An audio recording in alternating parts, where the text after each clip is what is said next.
மகாபாரதத்தில் குந்திக்கு கிடைத்த தனிச் சாபம் போல உள்ள வரம்.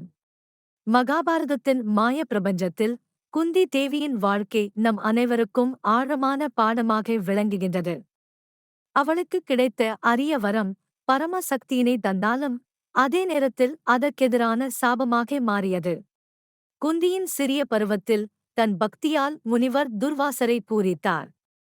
பொன்னியமாய் துர்வாசர் குந்தி தனது நெறியில் தெய்வங்களை அழைக்கும் சக்தி நிலைக்க ஒரு தனிச் மந்திரத்தை கொடுத்தார். இந்த சக்தி உனக்குத்தான். ஆனால் அதன் பயனை எப்பொழுது எந்தத் துறையில் பயன்படுத்த வேண்டும் என்பதை நீ நிர்ணயிக்க வேண்டும். இவ்வரம் திருஷ்டாந்தமாகவும் சோதனையாகவும் அமைந்தது. குந்தி சூரிய தேவனை அழைத்து சக்தியின் பேரியல் புரிந்தாலும் முற்றிலும் எதிர்பாராத நிலையில் கர்ப்பம் தரித்தாள். இந்நிலைமை அவளில் தீராத துயரங்கள் விளைவித்தது. கண்ணனாக பிறந்த குழந்தையே கடலுக்குள் விட்டவர் மனதளவில் வாழ்நாள் முழுதும் அந்த தவறின் பிணியாக இருந்தார்.